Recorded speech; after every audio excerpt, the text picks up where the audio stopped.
Hello everyone, welcome back.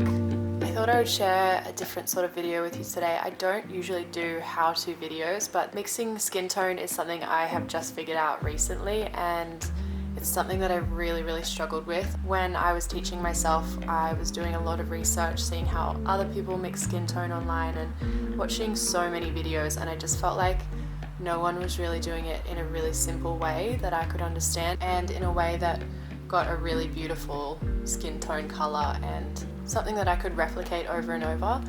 And by skin tone, I mean, obviously this is a very fair skin tone. There's no such thing as a basic skin tone because there is obviously so many different skin colors, and whether it's darker or lighter, this is just this is the skin tone that I'm trying to mix, which is a fair skin. When I decided to make the leap over to skin tone mixing, it was honestly so challenging. Let's get into the actual color mixing. So the best way that I have found in mixing skin tone is to use just 4 colors, and that is burnt sienna, Italian pink. My mentor suggested this color to me. It's actually only an artist spectrum color. It's not actually a pink, it's a yellow, and when you add white to it, it turns really high chroma and it's got this really nice glow to it. So I'm sure you could use another yellow to get the same effect, but basically it's that burnt sienna and yellow base that I mix together, and that's the real base of the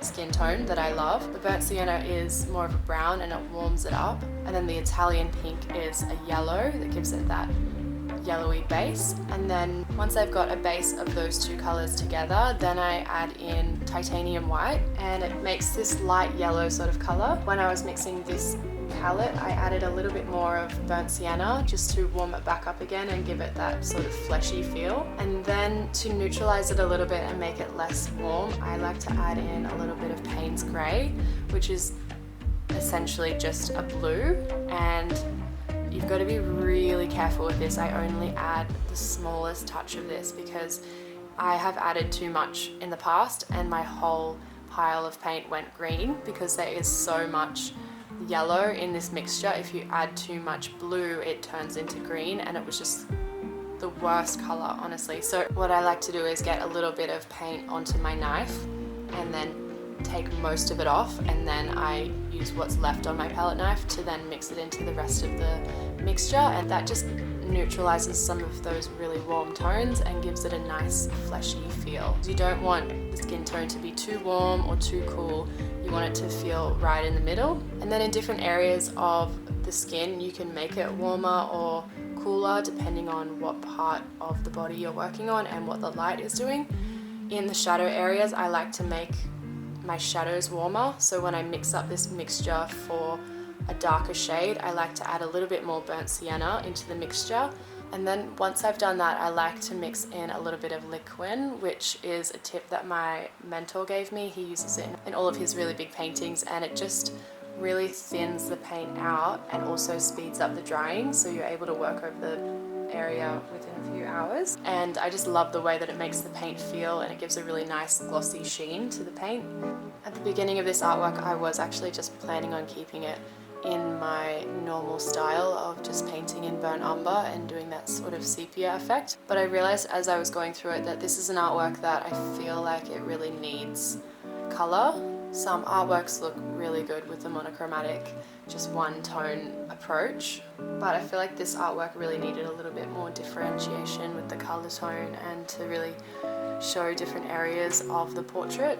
You will see me go through this artwork, and I do struggle a little bit with the transition from the monochromatic base artwork to the color artwork. When I was mixing up the colors for the drapery, I was way off, and I ended up painting in something that was so much darker and cooler than what I intended. So you'll see me go through it and actually wipe it off and then go again.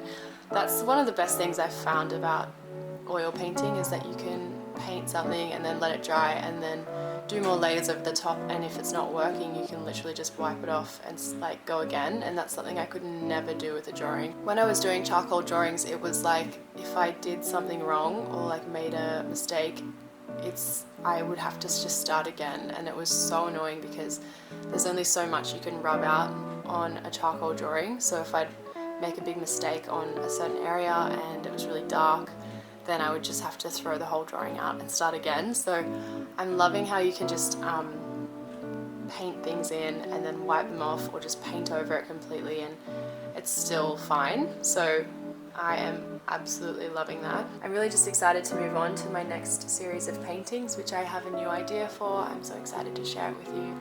But yeah, anyway, I hope you guys have an amazing week and I will talk to you soon.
If you're interested in learning how to draw, I have 2 online courses, how to draw a tiger masterpiece and the ultimate charcoal techniques course, so make sure you check them out in the description of this video.